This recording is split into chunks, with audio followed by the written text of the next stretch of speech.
काल एक आमचे सभापतीने एक रमेश तोडकरांनी एक हे केल्लो रानभाजी त्या उद्देशान आमी मुद्दम हांगा आयज विजीट केला भगवती पठाराचेर आनी हांगा आमी जायत्यो भाजयो बी काडल्यात। म्हागे फक्त ते उद्देश इतलो सांगपाचो आसा की जेन्ना आमचे सभापती रमेश तोडकर जवळ जवळ काल तेणी 40 भाजयांचो उल्लेख केल्लो आसा आनी ह्या 40 भाजयांत जवळ जवळ 1% भाजी मॅक्झिमम हाफाच्या वयर हांगा भाजी मेळटा। म्हळ्यार हांव इतलें सांगूंक सोदतां की हेजे फुडें हो म्हाका दिसता हो तिसरो कितें तेगेलो प्रोग्राम हो हांगच्यान सोंपतलो दिसता, कित्याक हें जें रान आसा भगवती पठार हें सगळें विकून काडिल्लें आहा आनी हेजे फुडें रानभाजी आमकां उत्सव हो पळोवंक मेळपाना।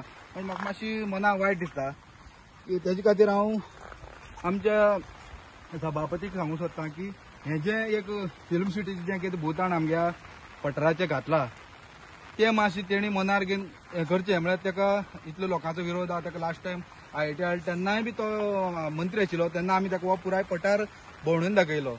मागीर तेन्ना त्या टायमार आमी एक मोठे एक ग्रामसभेचेर हें जालें आनी तेन्ना तो प्रोजेक्ट थंयच्यान गेलो आनी आमकां भगवती पठार वाचून दवरलो।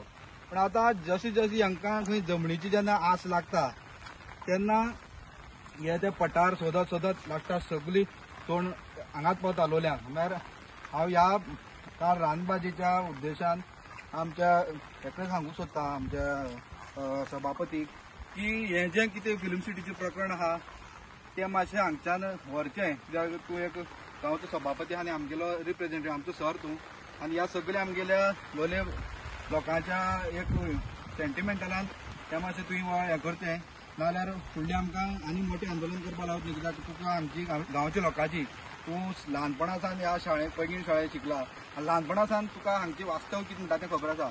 ताका लागून तुका हांवें चड डिटेल सांगपाक गरज ना, पूण ह्या कालच्या रानभाजेच्या उत्सवाक लागून ह्या निमित्यान हांव तुका एक संदेश दिवपाक सोदतां की हें जें कितें एक 33 लाख स्क्वेअर मिटर जी कितें दिवपाची तुमचो प्रकल्प आहा तो बंद दवरून हो आमचो हो जो सोबीत हो इतलो सुंदर गांव सांबाळून दवरतो हें हांव सांगपाक सोदतां।